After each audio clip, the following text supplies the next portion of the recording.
Hey everyone, it's Dinah, and we are back with more of Titans. This time on to episode number 7 of season 3.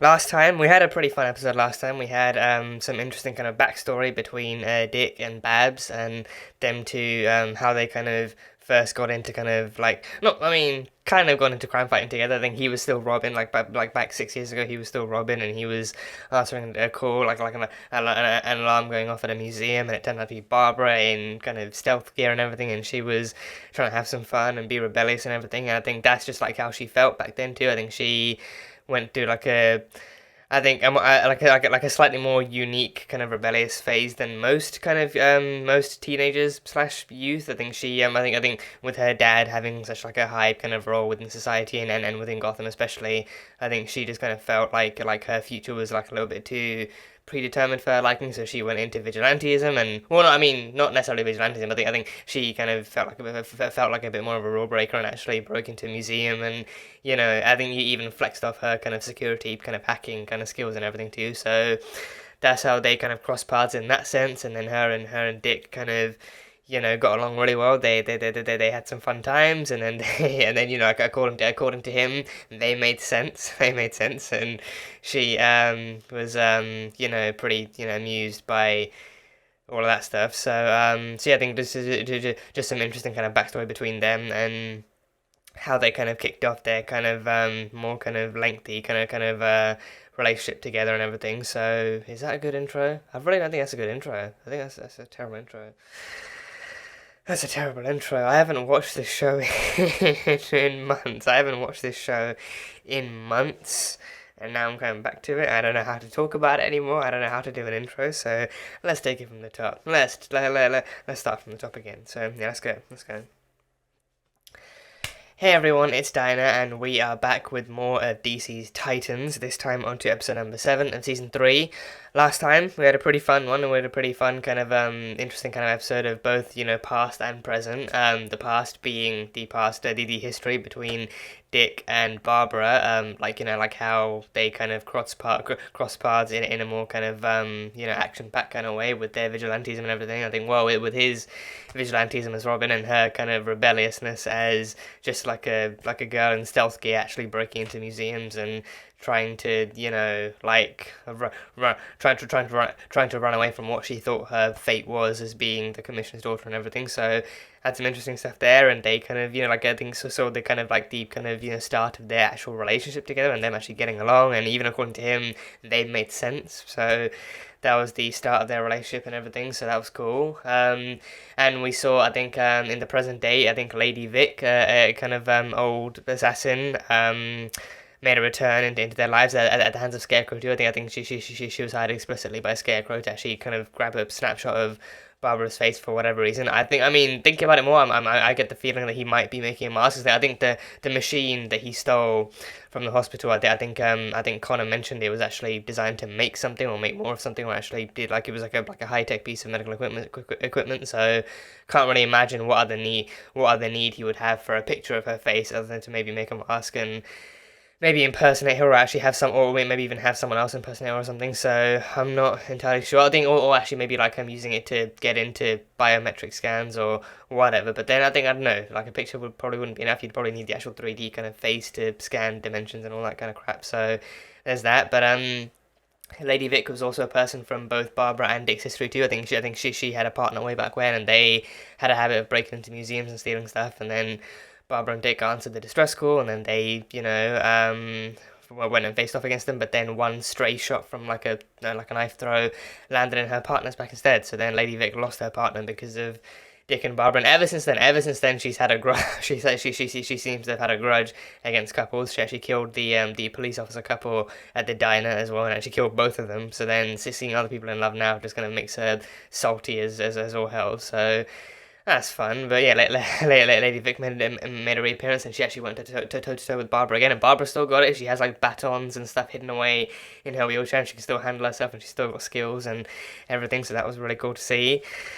So that was fun. So some stuff between Barbara and Dick, and even her having like the rebellious phase way back when of like her not wanting, like her being tired of even having to be the perfect daughter, or even being seen as the perfect daughter, because her father was a commissioner, and then even she felt kind of predestined to take up his role of commissioner, which lo and behold, I mean, to be fair, though, I think after he died, because I think maybe the ideal way for it to happen would have been after he retires and then she steps up, but then he died at the hands of Mr. Freeze, and then no one else would step up to the job, and no one else would step up to the jobs, and then she kind of felt kind of, obliged to, so it happened either way. But yeah, I think that was also like kind of before she became Batgirl too. So I think she still had skills way back then. So that was cool to see.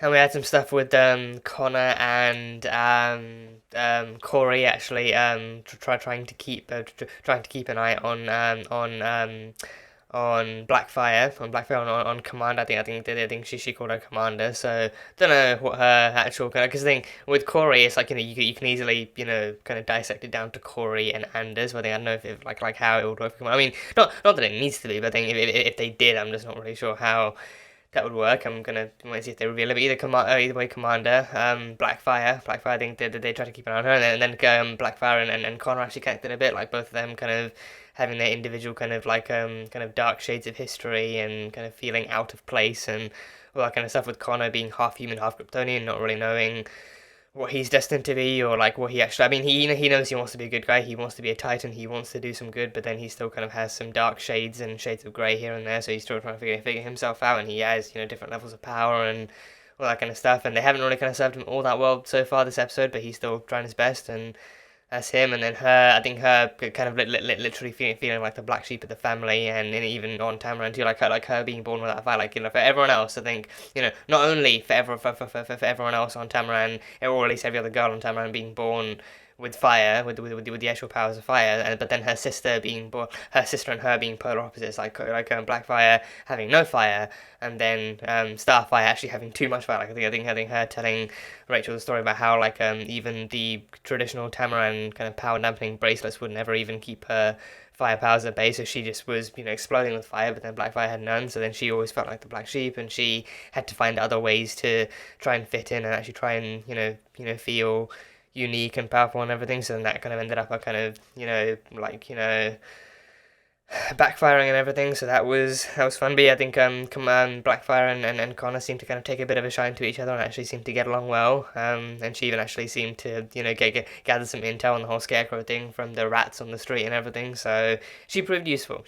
And somewhat helpful too. So I think she's kind of slowly kind of getting there, but still kind of somewhat testing Kory's patience here and there. So that's fun. We had Tim's parents were shot. I think Jason was finally revealed to be expendable in the eyes of Crane, and told him that Crane has a plan and Jason will follow through, and if he doesn't, then he can easily kind of either let him go or actually have him be taken out by Lady Vic or anyone else he chooses to hire. But then Jason kind of felt impatient. He wanted to get the plan going, but then Crane had a plan that was taking its time and still kind of working out the kinks and everything. So in the end, Jason got pissed off enough to actually betray Crane and actually let the kind of the anti-fear toxin loose on the streets of Gotham, and then it ended up with like a group of gangsters actually barging into Tim's kind of restaurant and shooting his family. So God knows where that's going to lead. Hopefully not actually taking away his family. Hopefully not taking away his family just so that he can actually become Robin. Because I think we've still got plenty of time and plenty of ways for him to become Robin in a way that makes sense and feels right and doesn't like just by default kind of rid him of like an actual birth family or anything. So we'll see where it goes, but I think it's still like dark enough for them to kind of show off Tim's kind of origins and his kind of path to becoming Robin, and also showing off exactly how Jason feels about Crane and how he's probably gonna try and go his own way now. But either way, we'll see. And we had some kind of tension with Gar too. Gar was angry at Dick for what he did and for kind of going off his own way. I think Gar especially is just kind of tired of actually just this season so far, just watching his family kind of being torn apart by the actions of Jason and Crane and everything else going on in Gotham too. And he's just kind of tired of everyone kind of falling out. Like people have died. Like he's lost it. Like Jason's lost his way. Hank lost his life. Dawn is going off to find her own way, and he's just kind of and Rachel is off, like his best friend is off on Themyscira trying to resurrect Donna and everything. So things are really going alright and he's barely holding it together, and then Connor seems to be the only kind of real thing he's got. I mean, I want to see more of Gar and Crypto. I really think, like, you know, with Connor, he's got his own stuff going on too. But I think so far, I think like the direction they might be going in is Connor and Blackfire having some stuff going on, but. You know, like Gar and Crypto, I feel like that is like a really underrated that is a really underrated friendship right there. Like Gar and I think we got some little teasers of Gar and Crypto actually hanging out in season 2. I would love to see more of that. Gar and Crypto, you know, mate, like transformation or not, like even if he's in human form or if he's in animal form, I think Gar and Crypto is a friendship for the ages. Like that is something we need to see more of. So, you know, I'm just kind of, you know, like waiting for them to explore a bit more of that down the line. So. Hopefully. But yeah, that is pretty much all I've got from the last one. So on to episode number 7 of Titan Season 3. So yeah, let's go. Thought you might be pissed. Anger's just fear in a little black dress. Huh. Now, my dude, you can relax. That's an interesting analysis. Oh, this batch is different, isn't it? Oh, did he intentionally poison it or spike it or something? Oh, God. I'm not the Batman. He won't let you get away with it. Oh, smiley face. He's not the Batman. He won't let you get away with it. He'll naturally make you pay. You're behind Red Hood? That's right, Valeska. Called it a social experiment. You got a problem with that? No problem at all, Doctor. Oh, they're all scared of Red Hood. They're all scared of Crane. Free from restraint. Free from conscience. Sounds a lot more violent. People, you know, feel free to do whatever they want, including enact violence. What is more addictive than that? Or maybe it's just some kind of euphoria drug. Jason's gone. He's Red Hood now. It's time we all accept what he is. Now Crane has the multiplier. He's going to start mass producing this drug. There's another computer at the GCPD does this sort of thing. Bit better hardware. Why haven't we been using it? Yeah, of course. Because it's illegal. Yeah. So the GCPD has the better computer, and it's against GCPD jurisdiction. That machine has a searchable heat signature, but the back computer can't see it. We need something that can see a little. The Oracle computer, is that why it's even more powerful? The Oracle computer. Oracle's our only hope. Yeah. Kind of makes sense. The Oracle was designed for advanced computery kind of, you know, procedures. Oh, is it underground? Is it literally underground? Okay. You know what? I think you know, that doesn't surprise me. It makes so much more sense than literally having it, you know, in her actual desk where anyone could see it. Yep. Barbara Gale. Oh, Gordon. Oh, Gale. Oh, Gale. Huh? Like Gail Simone, the writer. Like Gail Simone. I think she writes for DC Comics, right? I think she's written some stuff. Hello, Dick. Hello, Oracle. My condolences for the loss of Mr. Todd and Mr. Hall. Oh, this is an AI. Crane's sudden departure. Is there anything I can do for you? Oh, so Oracle's actually an AI in this case, and like an eyeball, like Brother Eye. Oh, it reminds me of Brother Eye. Okay, I don't know if that's intentional or. One moment. Okay, that's cool. Yeah, it literally looks kind of like an eyeball. I think. Yeah. Would you like to search? Oh, private okay. communications? Command sleep. Of course. Yeah, I get Brother Eye vibes from this, and I think, to my knowledge, Brother Eye is a villain. Brother Eye is the Ultron of the DC kind of comics. Yeah. To my knowledge, of course. To my knowledge. Yeah. You know how I broke Batman? It was with patience. So I'm going to show you that you don't need to go running around Gotham trying to destroy the Titans. You can just sit back and watch as the Titans destroy themselves. Is he not going to be there? Is it a trap for Dick and Connor? Is the address a trap? Is he not going to be there? Because there's no way he knows about Oracle or Brother or the AI, right? Like, Jason doesn't know about that, and he only knows what Jason told him. He called it the 51% rule. 51%. If your choice was 51% good and 49% bad, then you take it. My name is Kory. Firestar or something, right? Yeah, I seen you on television. Go home. Fix your face. Can I offer you ladies a drink? I hear you're having second thoughts about Red Hood and Jonathan Crane. Never heard of either. Miss Knox, don't bullshit me. Partnering with someone like Crane only takes you one way. I need you to bring something back to me that I lost. Not a person, is it? Something personal. Resurrection is hard enough without Rachel around. Or maybe breaking someone out of prison. Yeah, maybe breaking someone she lost out of prison. Is it lead-lined? It's covered in lead. Oh, it is. It's lead line. Knuckle up. You take the right side. I feel like this has to be a trap. Yeah. I think there's no other reason he could possibly have to line it with lead unless he knew something else was up. Beeping. There's a bomb. A heart bomb. For fuck's sake, these heart bombs. I hate these things. Another heart bomb. And this guy is fucking high on anxiety as a kite.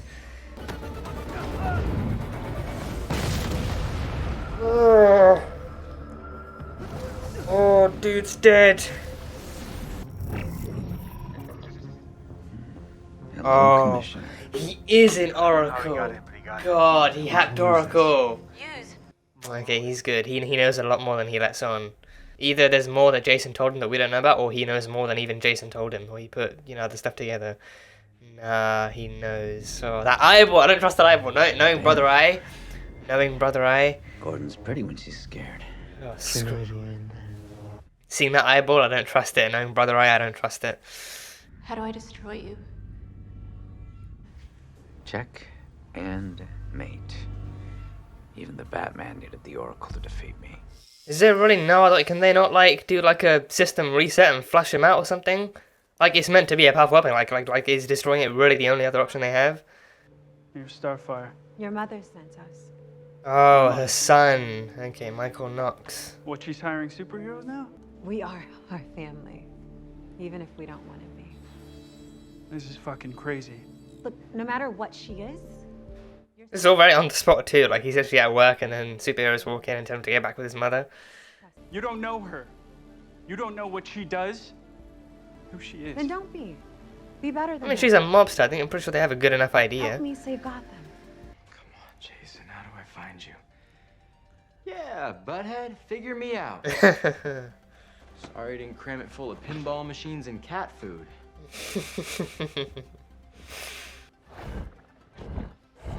Oh, detective mode. Yeah, Gar's detective mode. His empowered 5 senses. Yeah. Juvie 101. Always have 2 stashes just in case one gets compromised. A letter? I was afraid that he might actually be successful next time. I don't need you to protect me, okay? Be stronger than that. Excuse me? Your fear of this machine cost us the one lead we had. If you can't keep your emotions in check, then you can't help me. Oh, he really is Batman now. He really is turning into You're getting Bruce. in the way. Power. He'll need to pull a huge amount to run the machine, right? Oh yeah, check And the he'll power need someone grids. to help him hide it. Missing persons report filed yesterday by a woman married to a foreman at Gotham Electric. So the missing person is their That's Vic. Yeah. I only came because Starfire. What the fuck? What a surprise.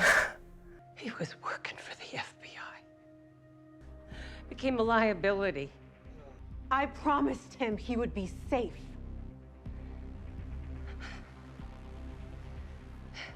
For fuck's sake. I'm starting to see why Dick doesn't work with mobsters now. Starting to see why Dick doesn't work with any mobsters. Yeah, they're all just two-faced arseholes. God, poor Michael. He just, oh god, he was so far away. He was so safe. He was safe. We just dragged him back I again. like to shake on my deals. I'm not only a type. She's gonna burn her I'm a hands. queen. She's gonna burn her hands away. Oh, she's gonna burn her up. Oh, damn. Hey, what goes around comes around. Yeah. First the son, now the mother. Yeah, now they're both gone. Damn. The people of Tamron were angry. Why was their beloved Starfire not returning to rule? So they blamed me. I must have driven you away so that I can take the throne for myself. There were riots. Calls for my head. All they had to do was sacrifice their lesser daughter. Oh, they were gonna They decided sacrifice that Blackfire. 51% was good enough for them too. Oh, no. Oh, God. So they keep the people of Tamron happy by sacrificing the daughter that they blamed so much. I'm not even sure you believe me now. But it's the truth. I think there's good enough reason to believe that with her history and with the way Tamron might be. But Evie, she must have eaten some cheese or something because she's all gummed Oh, up. shit. Okay. Freon. Thank you. Mm-hmm. Does that help narrow it down? Freon. Air conditioning colon. Victor, Victor who? Victor Freeze! Victor Freeze. Is he at one of Freeze's old labs, maybe? Or maybe we're just someplace that Freeze worked out of. It's just that stuff you squirt on everything you eat. That's not ketchup. You have molecular vision or some shit? No, but I can see that's not ketchup. She's gonna suit up with them. Blackfire's going with them. Yeah. Our parents never really gave you a chance. So is it gonna give her any other powers, or does she have any other powers besides from fire? Because I think fire seems to be the trademark, but does she have anything else? Or is it gonna give her fire? Whoa, was the whole... Oh, it's like a freaking Power Ranger suit. Yeah.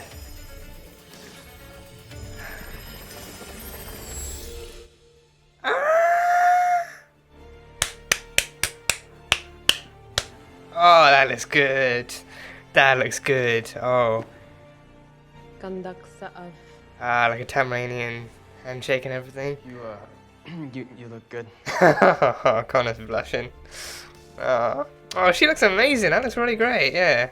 I do wonder if it actually does give her fire or any other powers, or if she actually has other powers that the suit can amplify. So I guess we can wait and see.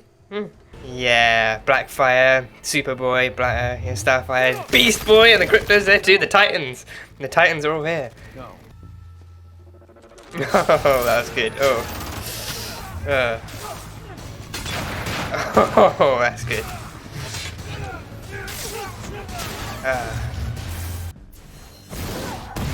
Oh, is that gonna work? Oh, I think it's a big explosion.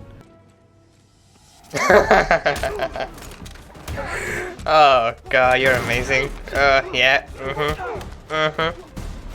Oh yeah. Oh. Oh. He can transform just his arm. He can transform just his arm into like tiger claws and everything. That's cool. Okay. Oh, there we go. Uh-huh. Ah, here he is, yeah. Oh, yeah, even Crypto. I'm wondering what other skills you have. Flight, he Show you can sometime. flight. Are you guys flirting in the middle of battle? Really? Really? This might sound insane, but I am dying for some ice cream. Did anyone think to grab some when we were at... Even the mobsters were eating ice cream at Snowy Great Cones. DoorDash. Oh, he has a little stall. He's got a little stall. That's cute.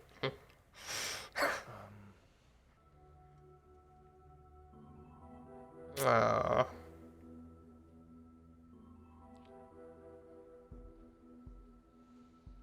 Guess I'll take that second beer now. The beers might have to wait a minute. Aww. After all these years. Hi.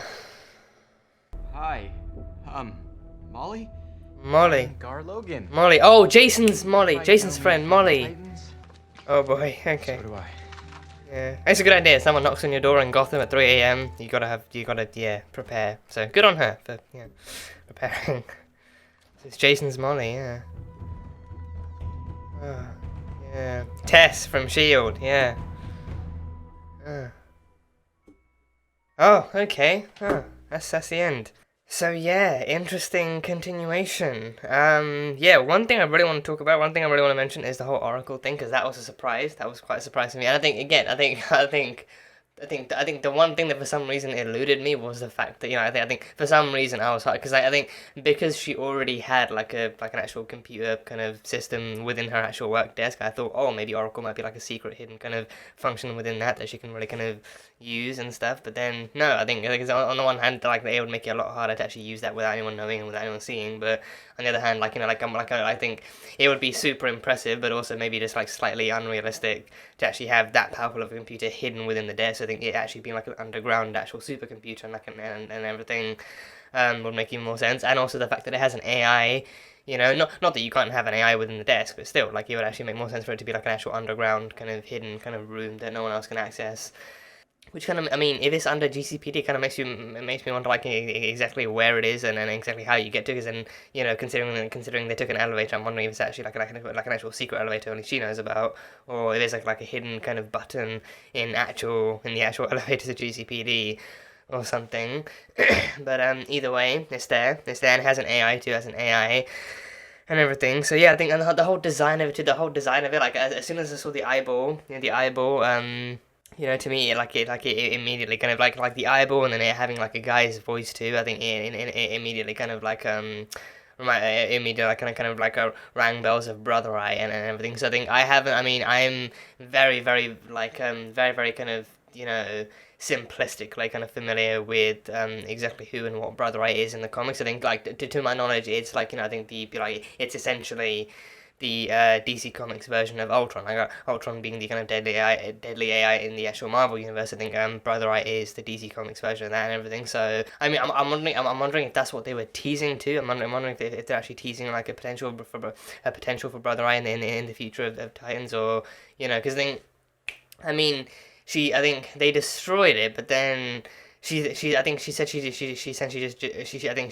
like shut it down. So I think I'm wondering if maybe like something that powerful, like if it can remain destroyed. Maybe if that's gonna be like the tease. Maybe there's gonna be like an actual teaser at the end of the season or something where Brother Eye just kind of like blinks back open and is like, you know, oh, I'm alive now, or it's like it actually kind of brings itself to life and then it actually goes rogue or something. Maybe if that's gonna be like a tease for like a new future villain or something. So I don't know, but either way, it just kind of screamed Brother Eye to me. So I think I wondered like if and especially with them, I think, you know, up until I think with the twist being that, you know, Brother Eye being what gave them the information, that what helped them get the information, like until the twist came that Crane himself had actually managed to hack Oracle.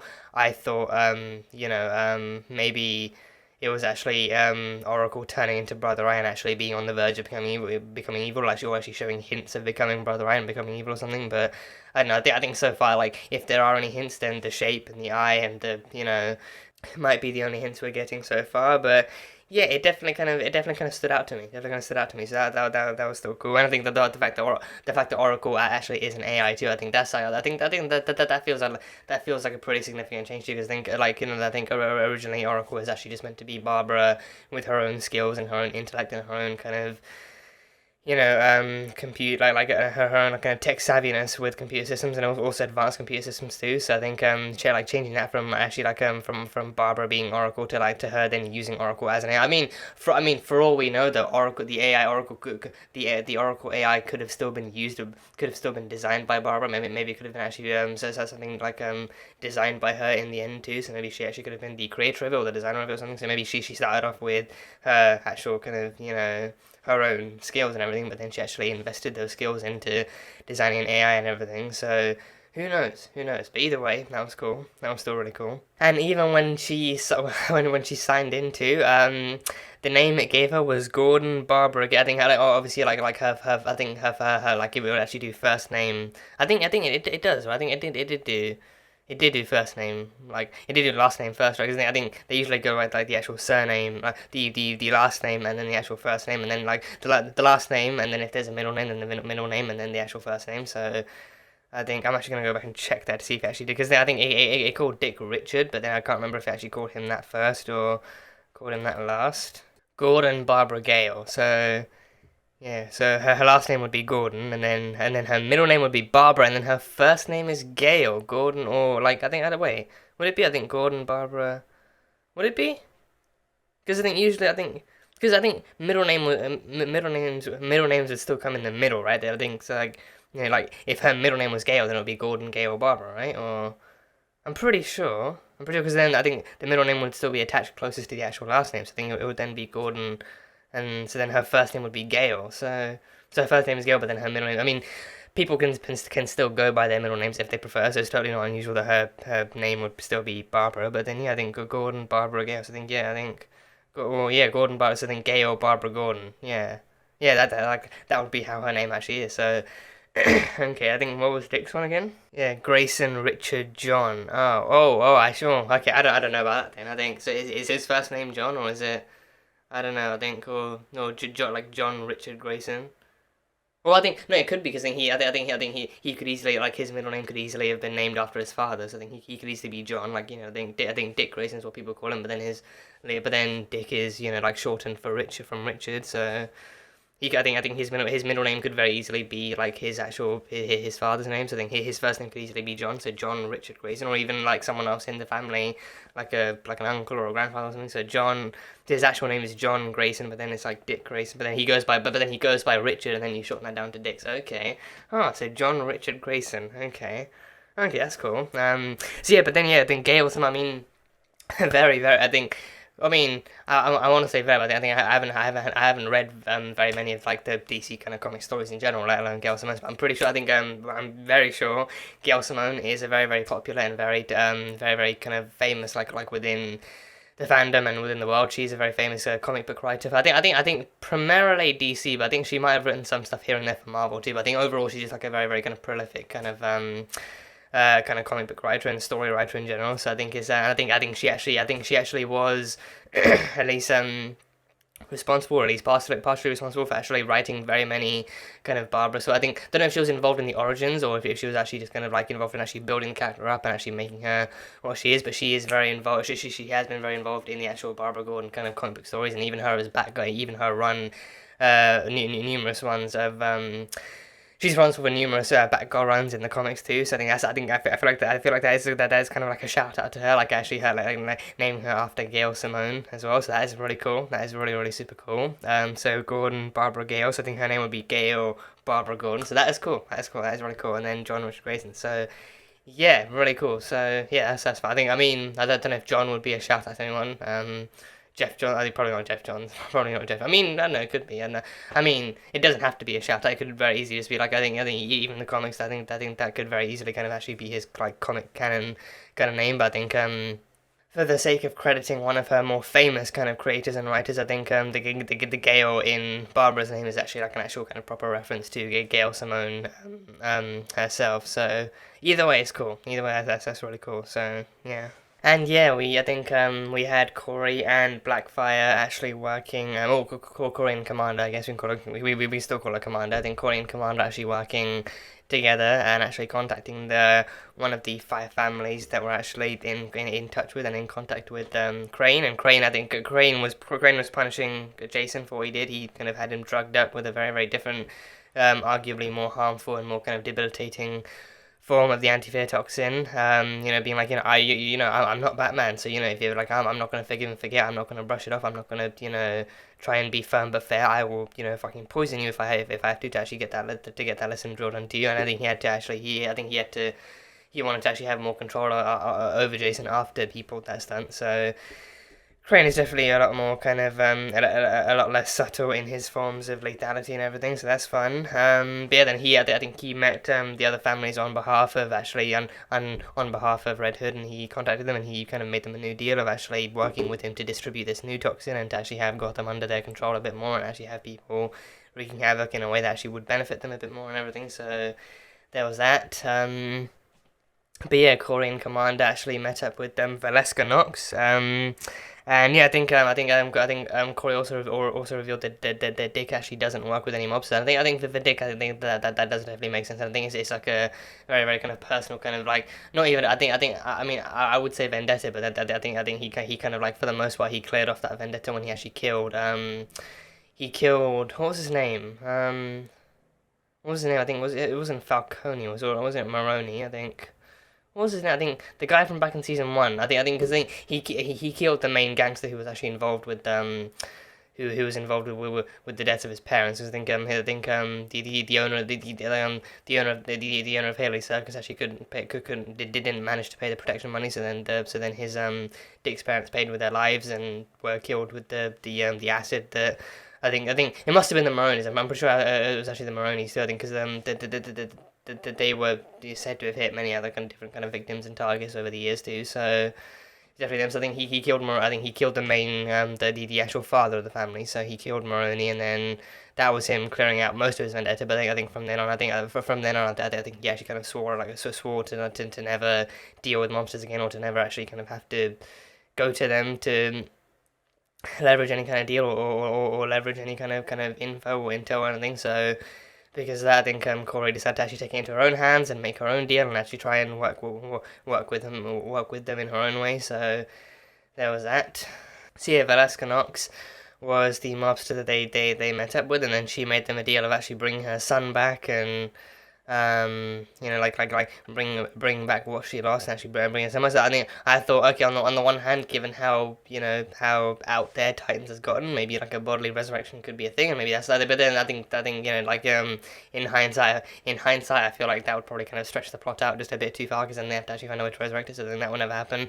And then I thought, okay, think about it from a more grounded, more kind of mobster point of view. Maybe they want you to break someone out of prison so they can actually get them back again. So, well, that could be a thing. But no, I think it was her son, like her kind of arguably more kind of estranged son that she actually wanted back in her life and everything. And again, that just that twist at the end too. I think that kind of didn't surprise me in the end, because she's a mobster. I thought it was like, I thought the kind of hidden message was, bring him back here so I can punish him for leaving in the first place. Maybe he's like under the guise of something I once lost, and my son's very dear to me. He's my family. I can't leave him behind. I can't let him go. But then I thought, maybe then it's like, he left me in the first place, and now he has to be punished, and now I have to show people what happens in the family when you walk away and when you try and leave us and everything. But then she actually revealed that he was working with the FBI and she had no choice or something. So then there was that whole thing. But then no, then Kory made him a deal and made him a promise that he'd be safe if he'd be safe, and then he'd be helping to save other people if he went back too, because then they get the information, they could stop Crane and everything. So there was that whole thing. But no, mobsters will be mobsters, I guess. Mobsters will probably be mobsters in that case. And he was happy, he was safe, he was far away, he was having a different job, probably had a different life too, to try and escape that history and everything. And then they dragged him back in only for him to get his fucking brains blown out again. So yeah, I think then makes sense that there was no way Kory was gonna let her get away with that scot-free and think that she actually won or think that she had any powers. And then I thought she would just burn her hand. I thought she'd like burn her arm off, or actually burn like her hand down to a crisp. But no, she literally disintegrated her into ash and molten human rock and everything. So yeah, she literally just killed her. So, okay, fine, you want to kill your son? Then fine, you can go join him and actually, have to die, and be sent. With him, he was innocent, so probably heaven for him. And then with her, all she's done also, the very last thing that she did before she died too, probably, hell for her. So ironic that she literally burns her, and then she, I don't know. I don't even know if the afterlife is a concept worth getting into in this discussion. But either way, if it does, then she's probably headed to hell. She literally burns in real life, and then she actually goes straight to hell. So either way, that was a twist I never saw coming. So that was just God. Poor Michael. He had a life. He was happy and safe, and then he got dragged back in only to suffer this fate. So yeah, god damn it. And yeah, I think then Blackfire actually took the time before and after the whole mob family kind of business to actually explain exactly what went down on Tamara and why she did what she did, and the kind of true version. I think given all this happened, I feel like she has less and less reason to lie, because I think Kory is definitely keeping an eye on her, but there's obviously there's safety, there's shelter, there's security, there's protection. And I think for the most part, I think the farthest that Kory is going in terms of lethality or in terms of actual being harsh or firm but fair is actually saying, I'm going to keep an eye on you because of what you've done in the past. But she's not going to actively, she's not still actively judging her, actually still waiting for her to do something bad, but she's still just kind of keeping an eye and actually seeing if something does happen. So I think given how good she's had it so far now compared to the government sanctioned prison cell she was in before, I think that's kind of given Blackfire more incentive to actually kind of be more truthful and be more open. And also because I think she actually just wants the truth out there, and she doesn't want to keep going with any kind of misjudgments or any kind of false narratives in Kory's eyes or in her heart or anything. So I think she actually wants her sister of all people to actually know the truth about what she did and why she did, and also the truth about her, about their home too, the fact that she was actually so mistreated and so misjudged and so kind of horribly treated back home because of who she was and because of how she was born too. So that kind of stuff was there. But then she talked about how, because I think Kory was originally sent to Earth to defeat Trigon too. I think that was her whole mission, that she was actually sent to Earth to defeat Trigon, but then also to actually defeat Rachel, because then she was the key to bringing Trigon back. So I think she had to defeat Rachel first and hope that Trigon wouldn't make it through. But then if he did, then probably go to that extra measure. So then even after Trigon was defeated, Kory didn't return home. Starfire didn't return home. She I think as Starfire was the kind of like the crowned kind of jewel princess of Tamaran. She was the favored one, the cherished one, the loved one because of her powers, because of her kind of her solidarity, her stance on Tamaran, and everything. She was loved and everything. So when she didn't return, the question came of who would be new ruler. I think what kind of gets to me is I think, would they need Starfire to be the new ruler if the parents are still around? Because I think if the parents are still around, I think like that implies that like both of them. But I think, you know, assuming they're like the mother and father are still there and are still around, I think, you know, that kind of makes me think, like, you know, surely the mother and father are still the actual rulers of Tamaran too. So I think, you know, in that case, I think, because usually it's not really until the actual king and or queen die that new royalty, like the heirs to the throne, need to actually take over. So then, you know, even if Starfire did come back, like, I mean, for all we know, I think, you know, the rules of hierarchy and the rules of royalty and the rules of court and the rules of, you know, just kingdom overall might be very, very different on Tamaran. So maybe, like, even if the original royalty and even if the original rulers are there, maybe then, like, maybe they might retire, or maybe they might still, you know, like, maybe, like, the sooner they offer their children and their heirs up to lead the throne, then maybe like that kind of puts more kind of experience and time leading the planet on their shoulders. So then by that time, even if something does happen to older royalty that then pass away, maybe then there's no need to worry because then there's already someone else on the throne. So maybe it's actually preparation, or maybe it's just like their tradition or something. So either way, the fact that Starfire didn't return kind of put the people of Tamaran in a state of unease, and like their favoured, their cherished kind of crown princess didn't return, and she not only did she not return, but then she actually still cut off communication with Tamaran, actually stayed on Earth, and she didn't even phone ahead to tell them, oh, I'm going to be staying on Earth a little bit just to make sure everything's okay, or I'm like enjoying Earth, or because I think maybe partly because like she couldn't do that, like she couldn't tell them that she was staying behind, because then she wasn't allowed to do that, so maybe she had to actually, if she was going to call them, she had to actually tell them that she was going to be arriving soon or actually returning soon or something. So maybe that just wasn't a possibility. But then we saw in season 2, even then, like I think in season 2, I think Fardai, the actual bodyguard that Kory used to have a thing with, was sent by her sister. I think her sister, and I think that might be because even because you know, like, not only were the people of Tamaran uneasy because their favourite princess wasn't returning, but then their least favourite princess actually stuck around, and she was still around, and she was still present on Tamaran, and still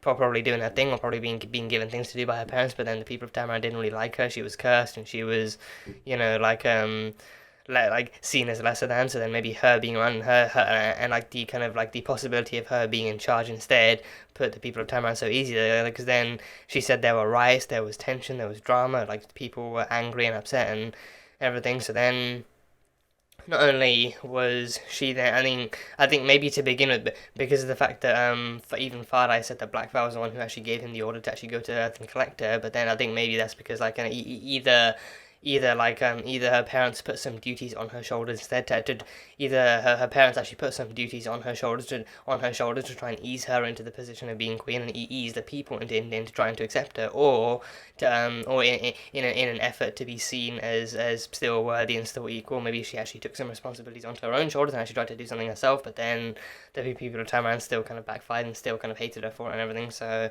either way, whatever happened, she was hated, she was seen as lesser than, she was treated unfairly and everything, and it happened to the point where even her parents considered sacrificing her in order to try and keep the people of Tamaran happy. Like her own parents considered and actually decided to try and kill her if it meant making their making their followers and the people under them actually happy and everything. So that did not leave Blackfire in like a very, very good or comfortable place. And then she thought she you know, if nothing, all those years, she was a survivor. She actually learned to survive. She learned to kind of, you know, stay on her own feet and actually try and live, even if everyone else kind of disagreed with the idea and everything. So she did what she thought was best for her, and she took she took her best chance and killed the council. She killed the council. She killed the entire council, and then she killed her parents too.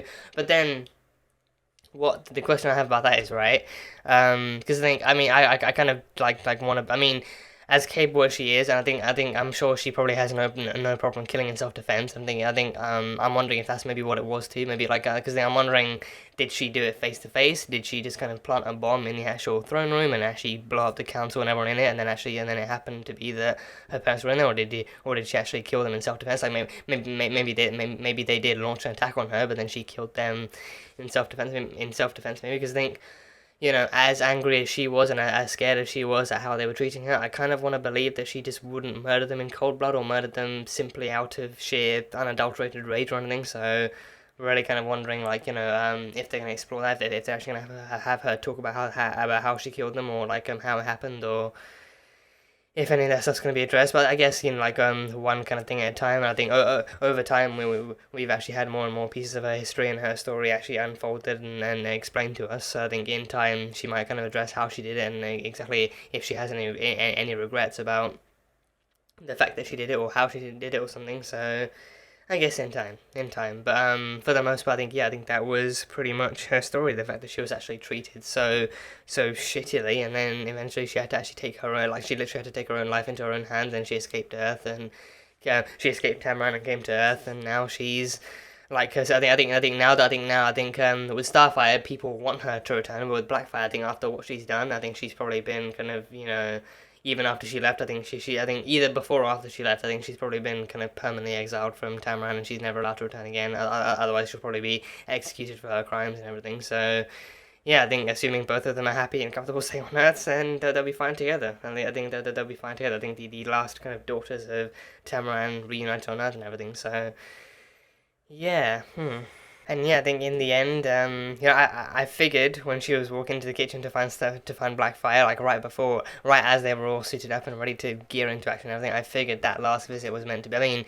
I mean, I think I guess it still would have been suitable if it was still like an actual goodbye thing, but like before they go, like an actual, you know, like stay here and stay out of trouble and stay safe and everything. But I think it felt a lot better knowing and actually feeling like it was actually her actually finally kind of forgiving and redeeming Blackfire by giving her a new suit and allowing her to jump into action with them, and actually giving her the opportunity to actually kind of, you know, actually be a part of something bigger than herself, and actually finally being a part of something that felt right too. Because I think she still managed to be civil and friendly enough with the Titans too. So I think actually fighting with them probably kind of feels more right to her. And actually, again, like actually being part of something bigger than herself, but also being a part of something that actually finally accepts her and wills her, and actually, you know, like something that makes her feel good about herself and everything. So I think so. Then they got a new suit. I think it was just gauntlets. I think the gauntlets, is like like an actual kind of like a nanotech looking kind of suit, kind of hidden within the gauntlet and everything. So she puts the gauntlet on, and then the suit kind of morphs up and around her, and everything. So that was really cool. That was cool. So but then I was wondering, right? Because I mean, not that she would need powers to be cool, because she still handled herself out there. She definitely still handled herself with hand-to-hand combat and everything out there. So that was cool, but I was wondering maybe if either because of Tamaran's kind of affinity for power, for fire, for Starfire being their power, but then I was kind of wondering, like, you know, if the suit would give her powers of Starfire, or maybe if she had like another, like a different power in her, more like a different, more latent power inside her that couldn't regularly be unlocked. So maybe the suit might be a catalyst for that power to come out. Maybe she actually might have like some kind of darker fire, or some kind of actual smoky kind of like misty kind of powers, or like some kind of like dark like shadow powers or something. So I think I wondered if the suit would give her powers of any kind, but then no, it still was like actual protective gear and actual armor and still kind of combat gear and everything. So it was still cool nonetheless. It was still very cool nonetheless. So actually seeing her suiting up with them, and actually them two fighting together at the factory was still really cool to see. So that was fun. That was very fun. And then yeah, we had Dick and Barbara. I think they kind of had like a bit of tension following the whole kind of the Oracle stuff. I think Dick kind of like Dick's kind of inner bruise kind of coming out, and like I wondered it myself too, like I think, because then I think they used the words destroy. I think she used the words they both kind of used the words destroyed and shut down, but like very kind of interchangeably. So I think I was kind of wondering, like, you know, like did she actually destroy it, or did she just kind of shut it down so no one could use it? Because then if you shut it down, that means no one can use it. Not you can use it, but then Crane can't use it either. So then she shut it down. But then I think if she destroyed it, I feel like it would actually be like a much more kind of devastating thing to have. And I think destroying it after one episode too kind of feels like a lot more lethal than necessary. So I'm kind of wondering if maybe by destroyed she means she actually shut it down so no one can really use it until it turns back on, or until she turns it back on. So I feel, and I think also because like Oracle has also been proven to be like a very very powerful weapon too. So I think actually like not like but like not so much to like not yet to the level that no one should have that kind of power, but more that, you know, if the situation is truly dire, like she said, like I think in her worst fantasies, like you know, like only like an actual truly scary and deadly kind of emergency would prompt her to use Oracle, and that was kind of this. So, you know, definitely kind of feels more like something they can definitely kind of use in the future and actually see where it goes, and if they are going to do the whole brother, I think, than actually keeping it around, because I think it's still intact too. So it's not like she actually took a gun and actually blasted a few holes in it or anything. But it's like she literally just kind of shut it down and stuff. But then she did ask Oracle, "How do I destroy you?" So there was no answer. But then I think the actual visual answer was Dick coming back to Oracle only to find it shut down and the lights all gone out and everything. So, you know, there's that. But then, yeah, I think Dick did kind of unleash like a little bit of his inner Bruce in her by calling her kind of too emotional and actually kind of like actually kind of berating her for actually acting emotionally judgmental instead of actually kind of, you know, actually trying to leverage it in some other way or anything. So that kind of got to her, and that kind of go to like a reaction out of her and everything. So that was, you know, less than ideal, but yeah, I think by the end of the episode, I think they still won. They I think thanks to the other dude left at Velasquez's house, I think they found out about the actual air conditioner cooling, and they actually traced that back to the ice cream factory that the ice cream factory that Mr. Freeze would have actually worked out of and everything. So they tracked it there, and then all of the Titans assembled, all the Titans in Gotham actually assembled to actually try and take down what was left of the mobsters and what was left of Crane's crew and everything. And then Crane still escaped. I thought he might try and set Jason as a Red Hood on the Titans and actually see how he would fare against them. But then I think like given what he did to him with that other kind of distorted batch of toxin, I think Jason was actually realistically in no proper shape to actually fight anyone. So I think he just broke him out and then took him away, and then they just kind of drove off in the one van he had left and everything. So so he's sworn to come back even bigger and badder and everything. So there's that. But the Titans actually still managed to gain at least one win at the end of the day. They still managed to actually take out the mobsters and shut down that operation and everything. So, and even taking out all those other inhalers off the streets too. I think 300,000. So that's like actually saving Gotham from yet another kind of fear toxin induced kind of, you know, violence spree and everything. So that was good. And yeah, I think by the end of the episode, I think Barbara actually did stick around in Wayne Manor, in Dick's bedroom and everything, and then they did manage to rekindle that kind of years old kind of spark between them and everything. So that was fun. At least that was fun. I think that they make for a very cute couple, and I think there's still like a decent amount of kind of history between them for them to actually fall back on, and for them to actually still kind of be there for each other and actually see what happens and everything. So I guess we'll see how it continues. I think, well, whether or not it's actually destined for the rest of the season, only time will tell. But I think for now, it's cute, it's fun, and I think it like they are definitely kind of two kind of likable characters, and two kind of characters who clearly get along well together, and actually like enjoy being in each other's company, and they're also very familiar with each other, and with each other being in this kind of line of work. So I think they get along very fluidly in that sense too. So it's fun. So we'll see exactly where it goes beyond here, but yeah, I think by the end of it they actually managed to figure things out, so it was cool. And then of course I think Gar being Gar, I think Gar had some cool tricks in this episode. I think I think it's nothing new, I guess, but he didn't have like the biggest amount of screen time this episode. Connor had more. I think seeing Connor do some more stuff was pretty cool. I think Connor, once again Connor fails to save another person with the heart bomb in them. I think with this time with good reason too. I think the first time I think it was his very first time dealing with it, and also plus the fact that Dawn pulled the trigger. I think if Dawn hadn't pulled that trigger, then he probably would have gotten to Hank in time, and probably managed to actually, very likely actually managed to actually do it in time. So there was that hope. There was that one little setback.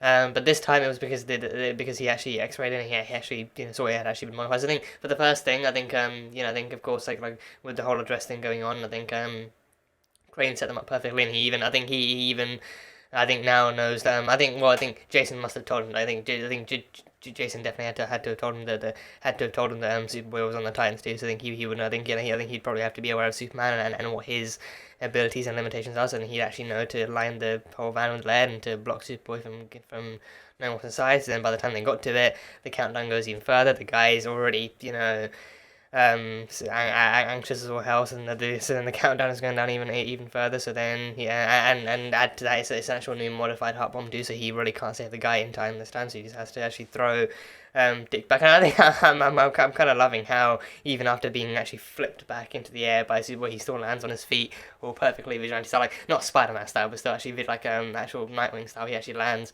perfectly on his feet even after being kind of tossed back at like near force and everything. So Connor still got some pretty decent things to do in this, and he was still, he was all, flustered and blushing looking at Blackfire in her new suit in the kitchen and everything, so that was cool.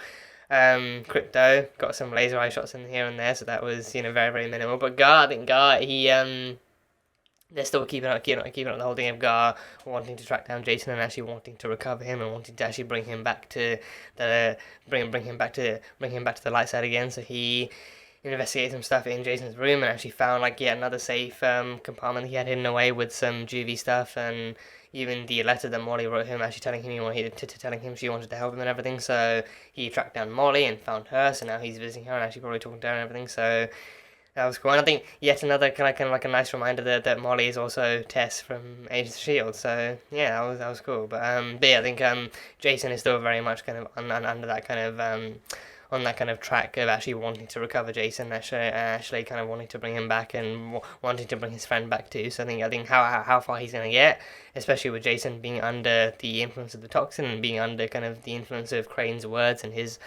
teachings and everything.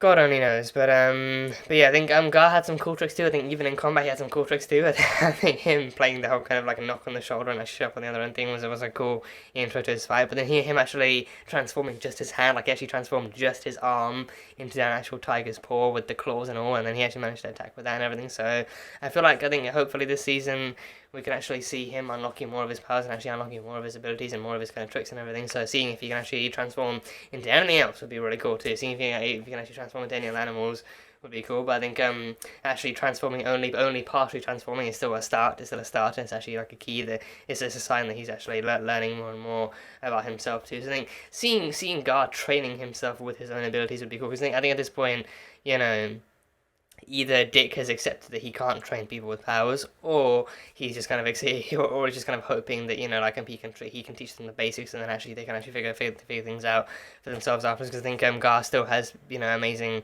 martial arts capabilities to himself, and I think that I think Dick might have actually again taught him the basics and then actually helped him kind of pick himself up from there. But I think the kind of actual power stuff, I think I think Dick has kind of little to no kind of like experience with helping people with powers besides from actually teaching them basic stuff and everything. So I think he's hoping that Gar will probably train himself or actually look into that kind of thing himself. So yeah, so I think now Gar is slowly uncovering more and more about his actual kind of enhanced kind of natures and everything. So that stuff's cool.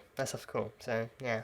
But yeah, I think so far that is pretty much all I got from this one. So I think the team is, the team for the first time in a while that they actually managed to celebrate a win. They actually managed to actually recuperate and actually recover and actually feel good about like a mission for once, and people are reeling back in. And now now for once Crane has lost something. Crane has actually lost everything. He has to actually recover with Jason. He has to actually build something back up and everything. So that's a good sign on his end. So yeah, some good stuff here and there. So yeah, that is pretty much what I got from this one. So very much looking forward to seeing how the story continues and how the season continues and everything. So that'll be fun. But yeah, that is all from me for now. So that was Titan Season 3, Episode 7. So thank you guys, as always, so much for being here and for watching this video. If you guys enjoyed it, then absolutely feel free to leave a like and comment whatever thoughts you have on this episode and what you're looking forward to going forward and any theories you have and everything. For those interested, the full-length reaction will be over on Patreon, so you can go check that out over there. And yeah, that is pretty much it. So, until next time, bye-bye for now.